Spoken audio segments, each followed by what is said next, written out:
even if we didn't have the injuries we had, there's no guarantee we would have finished in the top 4. And if we would have, we probably would have just scraped into 4th place. It's not like they woke up yesterday and went, oh, you know what? Maybe we should sign Todibo. Oh, wait, it's against the rule. Our center back selections cannot be Lisandro Martinez, Harry Maguire, Kumbuala, and Johnny Evans. That's where Bruno operates at his best. He has so many great games for Portugal. He's scoring a goal every 3 games on average for Portugal. Hey guys, I just got done editing the video. This is a good one. We have a good conversation about what should be happening this summer. Thanks for joining me again, and get at me in the comments. Let me know if you agree with me, if you got some of your own concerns or some of your own thoughts. Let me know. I love reading those things. Get at me on X. Send out an X, a tweet, whatever you call it. Tweet at me, X at me. Come to X and let's have a conversation about what you guys think should happen this summer window. Thank you. Watch this. What's up, everybody? Welcome back to another episode, and thank you very much for clicking and watching this video and being with me one more time. We're gonna have an interesting chat about the things that I expect to happen in the next month so that we're ready for next season. Now, we're going to start off by saying INEOS, after deliberating, after taking a long time, and after having meetings and looking at data, analyzing data, and I even heard that they saw a psychic and played with the Ouija board, they decided to stick with Erik Ten Hag. Yeah, I think the Ouija board had a big deal to do with that, but I don't know the whole story, so I'm not going to report it. But they decided to stick with Erik Ten Hag, and these people are supposed to be intelligent people who make decisions based on data. And the football people that are on gardening leave, you know who I'm talking about, they were involved, whether in one way or another, they were involved, and they've all stacked hands and decided to stick with Erik Ten Hag. What that tells us is that they don't blame the 8th place finish on Erik Ten Hag, at least not most of it, right? If they thought that he was the major cause of why we finished in 8th place, they would have let him go. They would have hired another manager. They spoke to all the managers. They would have hired one. But they must have come to the conclusion that our 8th place finish wasn't all down to Erik. It was injuries, and I know some of us are getting sick and tired of hearing about injuries, but it's a fact and it happened. It was injuries, but also the key here is it was also the roster. Our squad is just not strong enough to guarantee a top 4 finish in the way that it's built right now. These people know this. They have to now back the manager they chose. They have to give him the tools that he needs to get a Champions League spot for next season. And I believe that's the goal for next season. It can't beat a challenge. There's no way, not with our squad. Our squad is really bad. It's bad. 2 or 3 injuries from the starting 11, and we're an 8th place team. Now, I know we had more than 2 or 3 injuries, but at any given time, we had one center back out, and a left back out, and either another center back or a defensive midfielder. You can throw one or the other in. And we're in 8th place. We have plenty of wingers going forward on both sides, so that's not the issue. And thankfully, Bruno Fernandes wasn't injured for that long when he was injured. I think he sat out 1 or 2 games. If he was injured too, I'd hate to think where we would be. We'd probably be in 10th place or lower. So this squad isn't built right.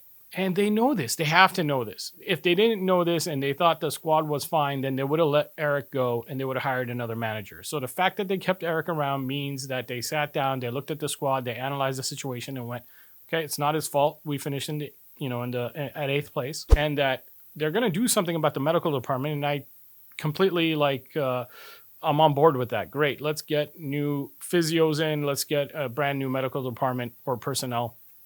And let's make sure that our players are taken care of by good people. Other than that, though, we still need to build a squad. We would have needed to build a squad whether we had a good medical department or not. Even if we didn't have the injuries we had, there's no guarantee we would have finished in the top 4. And if we would have, we probably would have just scraped into 4th place. So we need to build the squad. And where are the holes in the squad? The holes in the squad, I think you and me both know, are the center back position. And that's why we're hearing a lot about Jarrad Branthwaite and Todibo. And obviously the bad news is Everton might not have to budge on Jarrad's price, and UEFA might put the kibosh on the Todibo deal and say that deal's just not happening. Okay, so these rules that have never affected anybody before, finally come into play when Manchester United is about to do a deal that goes against that rule. All right. I get it. Bad luck. And some people you may know, good morning, him, thinks that maybe the Todibo deal is not done. And I hope he's right. I hope he's right. So this isn't me making fun of him. I just like to mess around. I hope he's right. And we can't count on it, right? You have to have a plan B. That can't be like plan A and B that, okay, we're going to have a lawsuit or whatever it is. We're going to push UEFA to let us sign Todibo because it's not fair for a governing body to tell a player where he can or cannot play. And I agree. But the rules take a long time to change. It took them, they changed this rule last year and it goes into effect this year. If they change it back or make an altercation to it, I don't think it's going to change in a week. I don't know.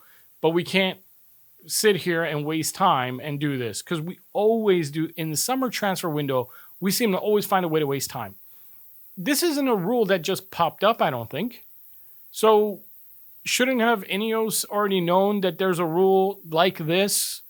Because they've been thinking about Todibo for a while, I'm sure. It's not like they woke up yesterday and went, oh, you know what? Maybe we should sign Todibo. Oh, wait, it's against the rules. That's not what happened. They knew that they wanted to sign Todibo. Shouldn't have they been aware of this rule? Shouldn't have they been already working on a workaround for that? But anyway, it really doesn't matter. The point is, though, we need to start planning ahead with the possibility that we can't get Todibo because as of now, we can't get Todibo. And Jarrad looks like Everton doesn't want to play ball, so we got to plan ahead without Jarrad Branthwaite too. We need to get a center back. We need to get a left back because Luke Shaw is still not well enough to play for England, and he's been out for I don't know how many months, but he's been out a long time. He's been out a very long time, and he's still not healthy enough to play in the Euros. He can't even train. This is not – I like Luke Shaw, but I have to be honest, so let's just do this. Let's get it out there.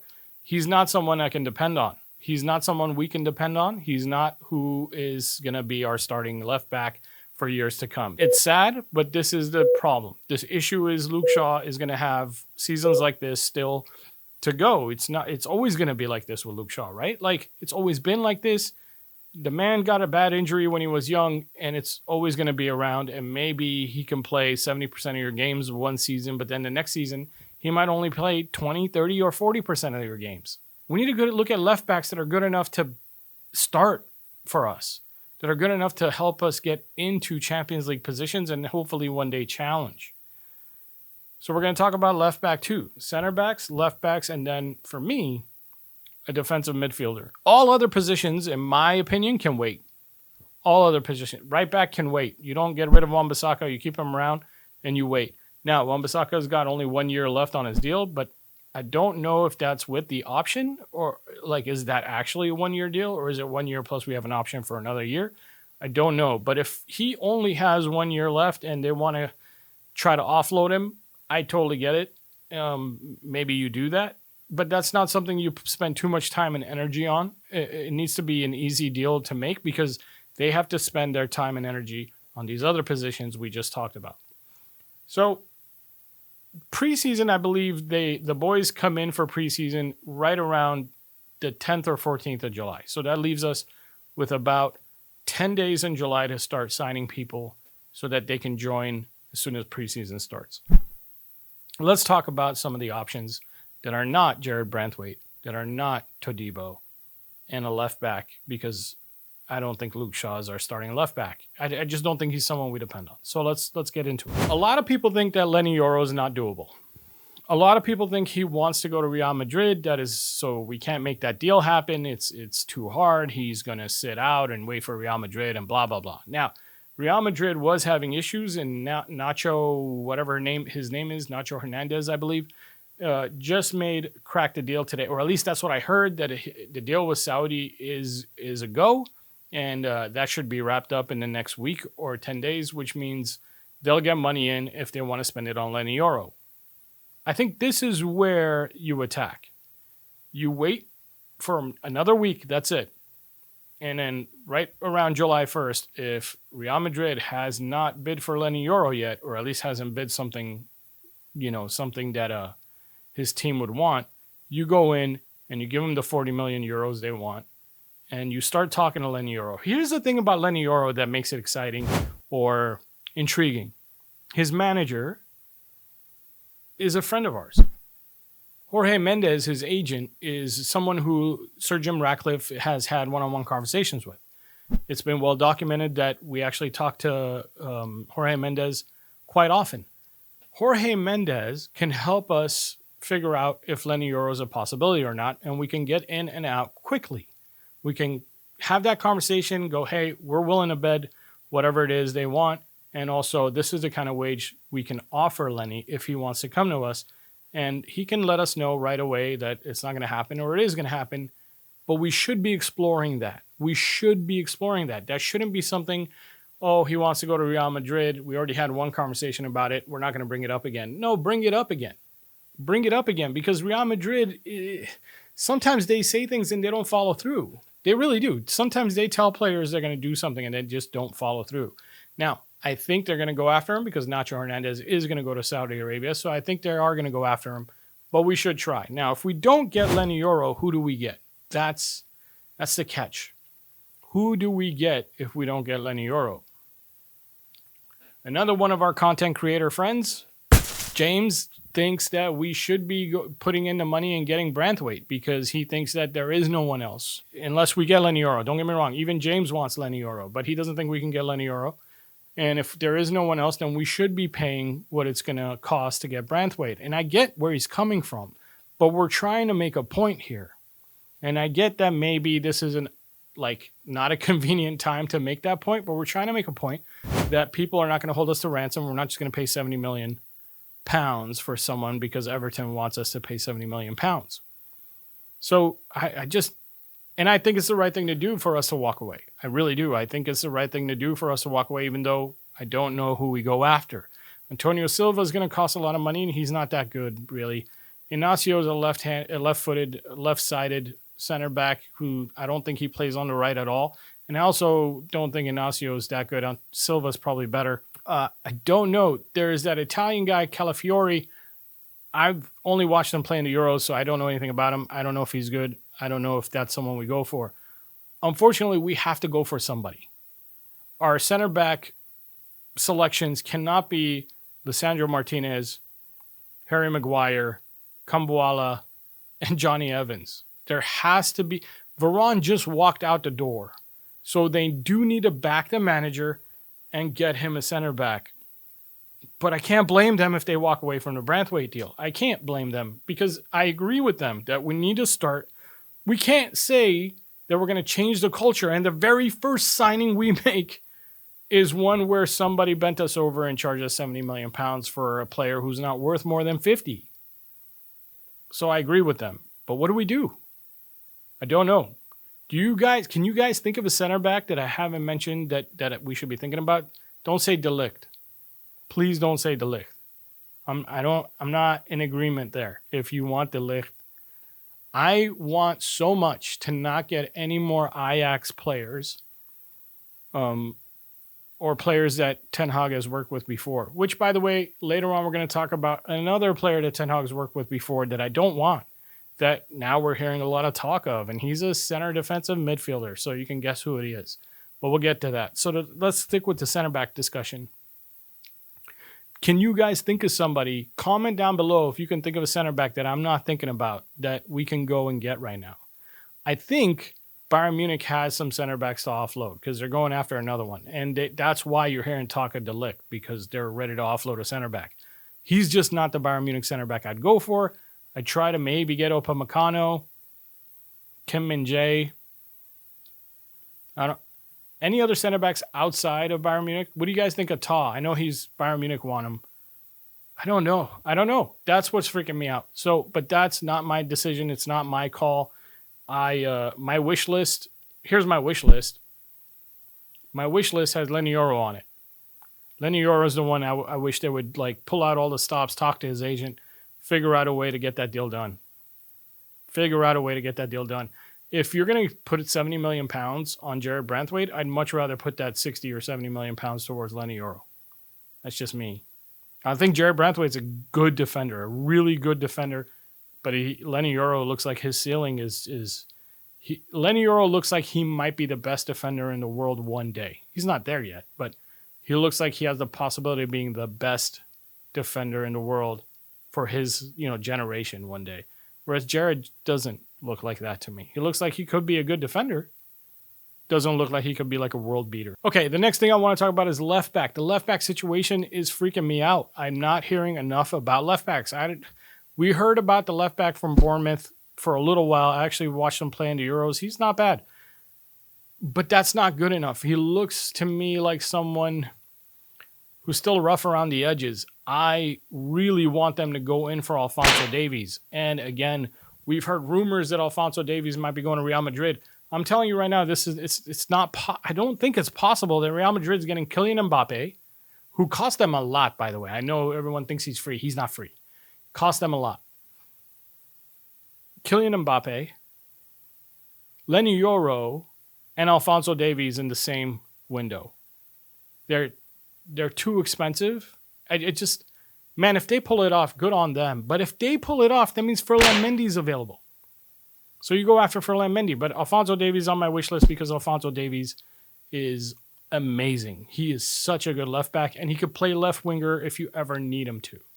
So if we're down by a goal, and at the end of the game, we want to send numbers forward, that's one guy you want staying up there to try and get you a goal to get a draw or a win at the end of a game. Alphonso Davies is amazing. I think he's so close to being the best left back in the world right now. If you think there's a better left back out there, let me know in the comments.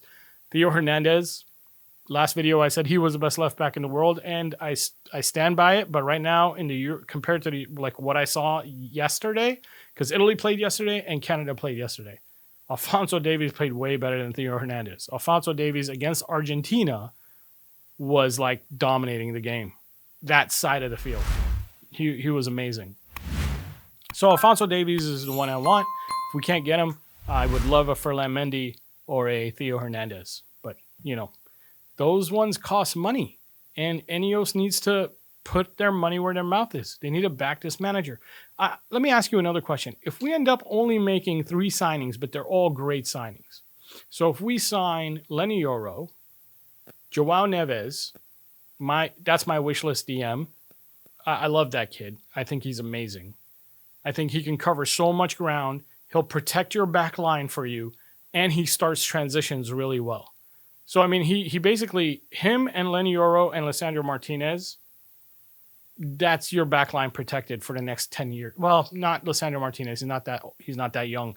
But that's your back line protected for the next 3 or 4 years for sure, and then you replace Martinez with somebody else. But those 3 together, that's an amazing defense. That's just an amazing group of players. Joao Neves is so good at breaking up plays, and he covers so much ground that hopefully that'll stop all those counterattacks we keep getting every game we play. Those 3 would be amazing. Anyways, if INEOS spent the whole budget on Leny Yoro, Joao Neves, and Alphonso Davies, would that be okay with you? It would be okay with me. Because that would be a step in the right direction. That would be a step in building a team that can actually challenge in 3 years. So I know the job's not done in one summer window, but also the job is not done ever if we're okay, let's make this 200 million stretch. We have 200 million to spend this summer window. Let's stretch it out for 5 or 6 players. Well, that's 5 or 6 players, and maybe only one of them or 2 of them will be good enough to challenge for a championship in 3 years. Maybe. Could be 1. Could be none. Because you're getting players on the cheap. I heard about Adrian Rabiot. That one's free. So if you get that one too, that's fine. But I'm talking about 3 players that you pay for.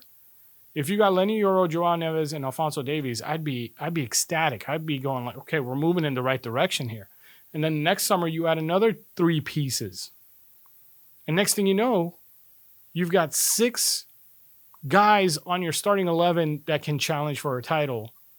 And then you start to build a squad the following summer where you start getting these pieces where, guys who need to come off the bench who actually contribute. And if they're not going to do that, if they're not going to sign these 3 marquee players who are all available and all for sale, Sure, like we said, Leny Yoro might go to Real Madrid, but they're all available. All three of those are available. We could get Alphonso Davies, I'm sure. He's not like, I'm only going to Real Madrid or nothing. Alphonso Davies would love to come to Manchester United. I'm sure of it. We could get Joao Neves. I think you all know. I think we all know we could get Joao Neves if we put up the money. That kid's not going to turn us down. But instead of that defensive midfielder, we're talking about Edson Alvarez. What do you guys think of that? I'm obviously from USA. You could probably hear from my accent. So for me, I've seen Edson Alvarez play for Mexico a lot of times, especially against the U.S. team. I'm not so impressed. I don't think he's that good. I've seen him play for West Ham too. He's okay. Don't get me wrong. I'm not saying he's a bad player.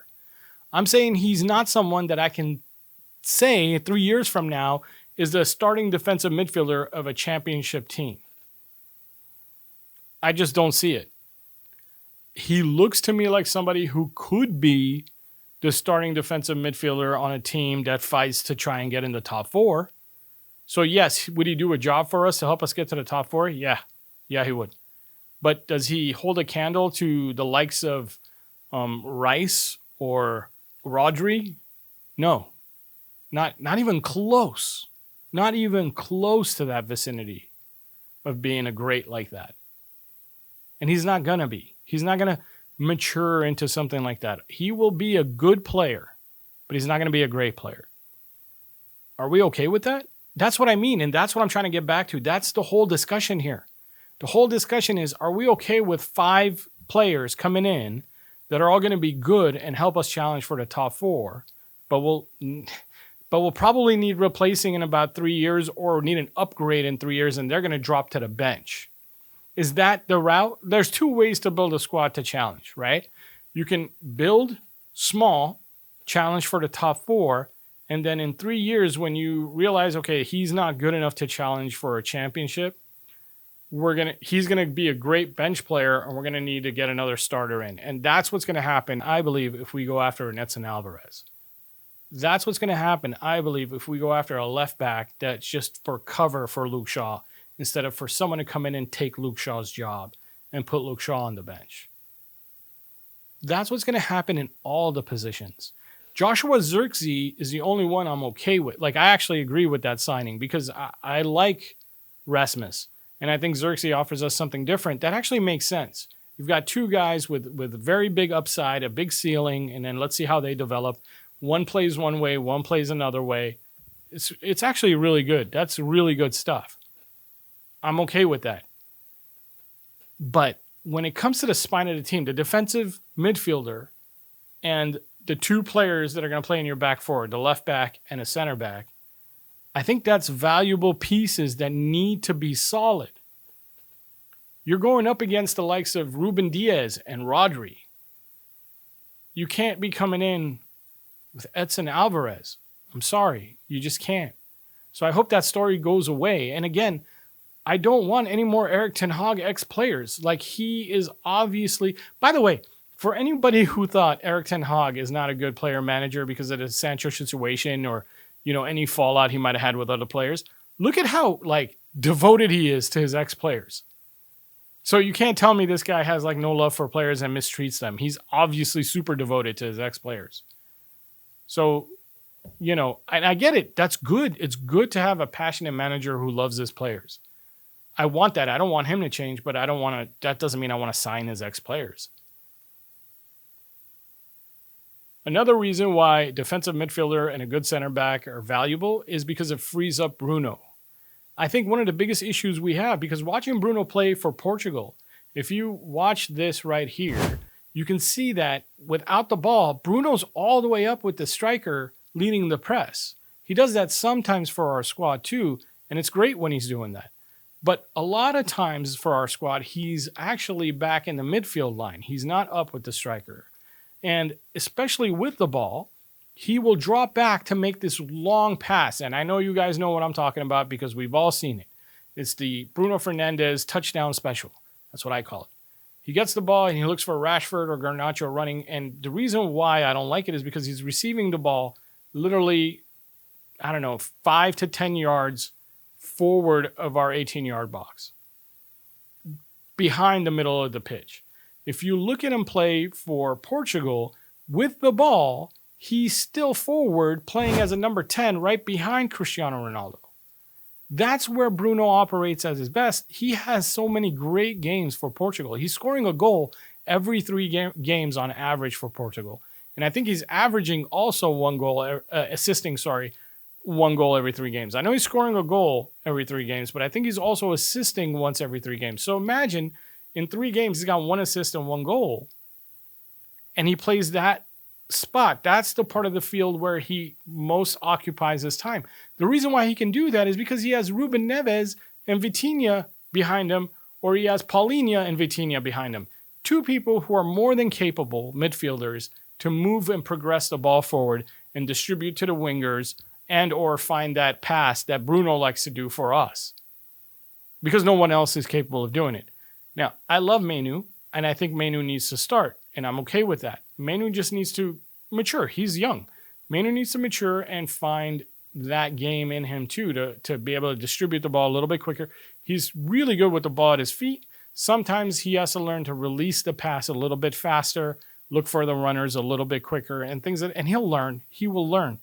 Now we need another midfielder right next to them that's going to do that job. Casemiro did a great job his first year with us. He guarded the back 4 and he distributed the ball really well, sometimes hitting that ping pass that Bruno likes to hit. Last year, we didn't have Casemiro. We had Slidamiro. You know what I'm talking about. The guy who had like 7 slide tackles a game that didn't touch anything all 7 times or fouled somebody. That's who we had last year. I didn't know where Casemiro went. Casemiro disappeared. There was no more Casemiro. So Casemiro, if he stays, which I'm so nervous about him staying, I think he's going to stay. If he stays, is Edson Alvarez coming in to be his backup on the bench or start whenever Casemiro is not in form? Is that why we're talking about Edson Alvarez? That actually makes more sense to me. Because that means Edson Alvarez is always going to be the number 2. Which means as soon as Casemiro leaves, if it's next summer, then we go get a number 1. Interesting. That just hit me right now while we were talking. I wasn't prepared for that thought. What do you guys think? Am I crazy for going down that rabbit hole? I think that makes more sense. That makes more sense. I wish we wouldn't do it, though. I wish we would bring in a player that puts Cass on the bench or makes Cass have to play at his best for him to keep his spot in the starting 11. And if we lose Casemiro, if Casemiro does leave, which, let's all be real, probably should happen. Casemiro should be sold. If Casemiro agrees to leave to either the MLS or Saudi Arabia, then Edson Alvarez can't be the signing. Edson Alvarez isn't going to stop Bruno Fernandes from coming all the way back to our side of the pitch to pick up the ball to try to make things happen. I feel sorry for Bruno sometimes. I do. I really do. And sometimes Bruno drives me crazy because of all the crazy passes he tries. But I also feel sorry for him because I can see why he does it. There's just not that much talent in our midfield. Again, I do believe Kobbie Mainoo is talented. I'm not saying Kobbie Mainoo is not talented, but there isn't enough talent with experience who know how to distribute the ball and quarterback this team so that he can do the more creative stuff up closer to the opponent's goal, where he belongs, where he's great. Hey, thanks a lot for joining me for this discussion. I hope you enjoyed it. If you did, and if you stayed with me for this long, consider dropping a like or subscribe. I appreciate it if you do subscribe. I'm trying to get my subscriber count up. I will see you soon. Probably trying to make a video by Tuesday, Wednesday, or Thursday of this week. Hopefully there'll be some more news. But like I said, I don't expect much news until July 1st or after. Thanks. Bye.